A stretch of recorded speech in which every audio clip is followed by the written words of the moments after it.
Hi guys, welcome to I dream media.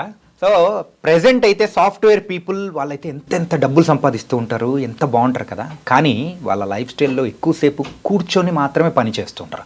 అసలు ఎక్కువసేపు కూర్చొని పని చేయడం వల్ల వచ్చే ఆరోగ్య సమస్యలు ఏంటి, ఒకవేళ అలాంటి రిస్క్ ఫ్యాక్టర్స్ వచ్చాయంటే దాని నుంచి ఎలా బయటపడాలి అనే దాని గురించి మనతో మాట్లాడడానికి డాక్టర్ రాజేష్ ఉక్కల గారు మనతో పాటు ఉన్నారు, జనరల్ ఫిజిషియన్. మరి ఆయన్ని అడిగి తెలుసుకుందాం ఎక్కువసేపు కూర్చోవడం వల్ల వచ్చే ప్రమాదాలు. ఇప్పుడు నన్ను చూసారంటే మేము కూడా కూర్చొని ఇంటర్వ్యూ చేస్తున్నాం, సార్ని అడిగి తెలుసుకుందాం. Hi sir. Hello, welcome to I dream media. Thank you. And ఎక్కువసేపు కూర్చొని పని చేయడం వల్ల వచ్చే ప్రమాదాలు ఏంటి? సో ఇప్పుడు నన్ను నిల్చోమని మాత్రం చెప్పకండి, ఏంటంటే ఇంటర్వ్యూ చేయాలి కాబట్టి. Yeah please. సో మనము ఈ ట్రాన్స్ఫర్మేషన్ ఆఫ్ లైఫ్ స్టైల్ గమనిస్తే ఎక్కువ శాతం వెయిట్ గెయిన్ అనేది జరుగుతుంది. సో మన కాన్సెప్ట్స్ ఆఫ్ బాగా బొద్దుగా ముద్దుగా ఉన్నాడు పిల్లోడు అనేది మార్చుకోవాల్సిన సమయం వచ్చింది. ఎవరైతే వెయిట్ ఎక్కువగా ఉంటారో వాళ్ళల్లో మెడికల్ కండిషన్స్ ఎక్కువగా కనబడుతున్నాయని సైంటిఫిక్ రుజువులు ఉన్నాయి. సో ఆ కారణంగా యాక్టివిటీ అనేది ఇంపార్టెంట్ అయిపోతుంది. సో ఎవరిలో ఉపకాయం వస్తుంది? ఎవరైతే ఇన్యాక్టివ్ ఉంటారో వాళ్ళల్లో. సో యాక్టివిటీ అనేది ఏంటి అనేది మనం గమనించుకోవాల్సిన అవసరం.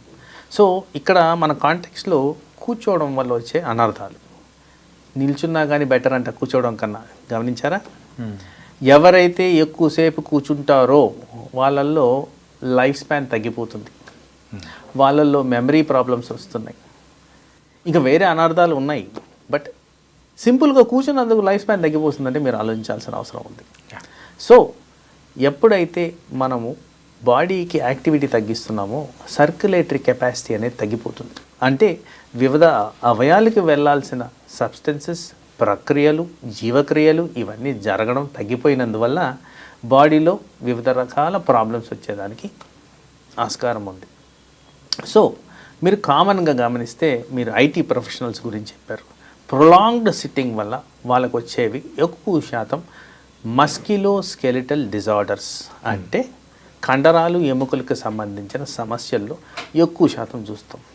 వాటికి సంబంధించి ఈ ప్రొఫెషన్కి సంబంధించి గమనిస్తే బ్యాక్ పెయిన్ చాలా కామన్, నెక్ పెయిన్ చాలా కామన్, రిస్ట్ రిలేటెడ్ ప్రాబ్లమ్స్ కూడా చాలా కామన్.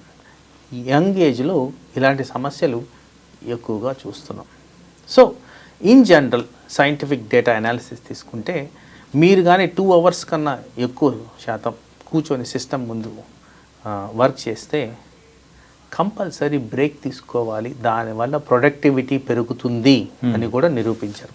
సో దట్ మీన్స్ ఎక్కువసేపు కూర్చున్న వల్ల మీ బ్రెయిన్ ఫంక్షన్ కూడా కాంప్రమైజ్ అవుతుంది అక్కడ. ఓకే. సో బ్రేక్ తీసుకొని ఏం చేయాలి? తినడం కాదండి, కాస్త తిరగాలి. తిరిగిన దానివల్ల యాక్టివిటీ అనేది పెరుగుద్ది. ఒక యావరేజ్ చొప్పున మనము if you are having a proper lifestyle around 7,000 నుంచి 8,000 స్టెప్స్ అనేవి చేయాలి, excluding your exercise activity. So ఈ యాక్టివిటీ చేస్తే మన బాడీ హెల్తీగా ఉండేదానికి ఆస్కారం ఉంది. ఒకవేళ మనము యాక్టివిటీ తగ్గించిన దానివల్ల బాడీలో క్యాలరీస్ పెరుగుతాయి.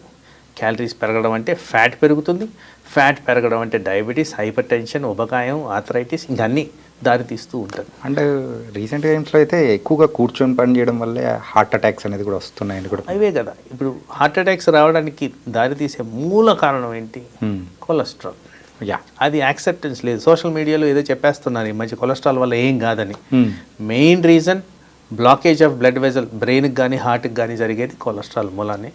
వాటికి రీజన్స్ వేరే విధంగా అయ్యొచ్చు, థైరాయిడ్ అవ్వచ్చు, డయాబెటీస్ అవ్వచ్చు, ఇంకోటి అవ్వచ్చు. బట్ రీజన్ ఏంటంటే కొలెస్ట్రాల్ పెరిగిందని. కొలెస్ట్రాల్ పెరగడానికి కారణం ఏంటి? Inactivity or excessive consumption. ఈ రెండు కూడా మనకి ఎఫెక్ట్ చేస్తాయి.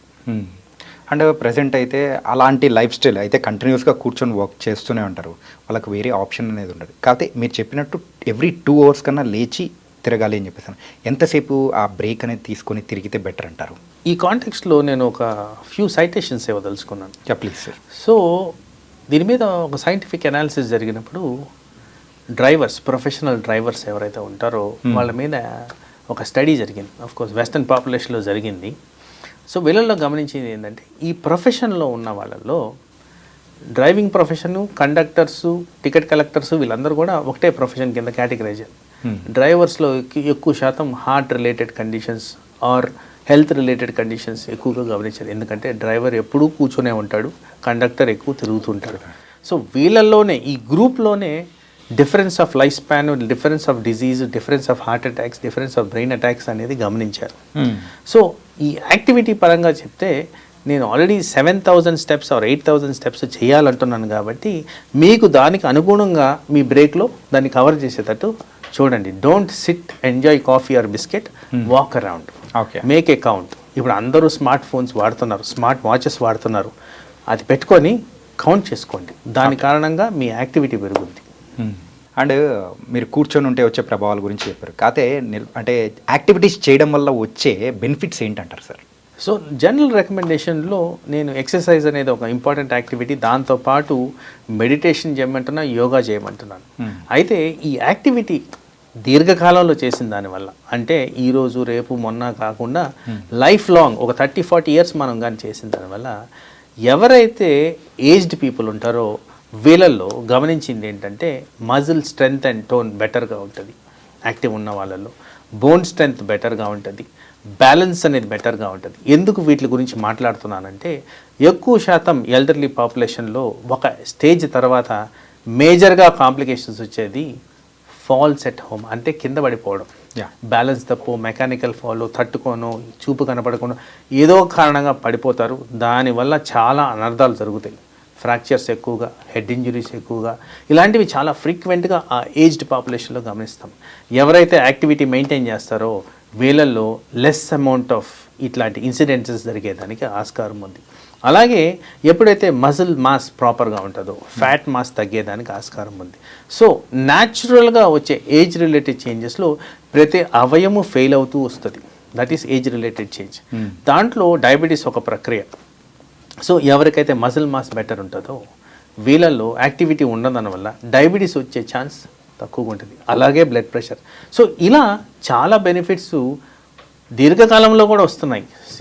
జెనెటిక్ పరంగా కానీ ఫ్యామిలీ పరంగా కానీ మనకి diabetes or BP or high cholesterol వస్తుందంటే అది వేరు. మీరు అంతా హెల్దీ జెనెటిక్స్ ఉండి ఫ్యామిలీ హిస్టరీ అంతా క్లీన్గా ఉంటే towards the end of the life ఈ యాక్టివిటీ మెయింటైన్ చేసిన దానివల్ల మీకు హెల్దీగా ఉండేదానికి ఆస్కారం ఉంది. ఆ లైఫ్ స్పాన్ అనేది కూడా పెరిగే అవకాశం అనేది కూడా ఉంటుంది. సో కాకపోతే ఇప్పుడున్న ప్రజెంట్ జనరేషన్లో ఎవరైనా కానీ 60 ఏళ్ళు బతికా అంటే అబ్బో అని అంటున్నారు. కానీ ఇప్పుడు మీరు చెప్పిన ఆ లైఫ్ స్టైల్ అనేది ఫాలో అయ్యారంటే దాన్ని ఇంకా పెంచుకోవచ్చు అంటారా? ఇక్కడ ఒక కాంటెక్స్ట్ చెప్పదలుచుకున్నాను ప్లీజ్. మేము చదువుకునే రోజుల్లో మా మెడిసిన్లో లైఫ్ స్పాన్ అనేది ఎంత ఉంటుంది అనేది గమనిస్తాం. దాని మీద స్టాటిస్టికల్ డేటా ఉంటుంది. అప్పట్లో 60 ఈజ్ ద టార్గెట్ అనేవాళ్ళం, ఇప్పుడు 80 ఈజ్ ద టార్గెట్.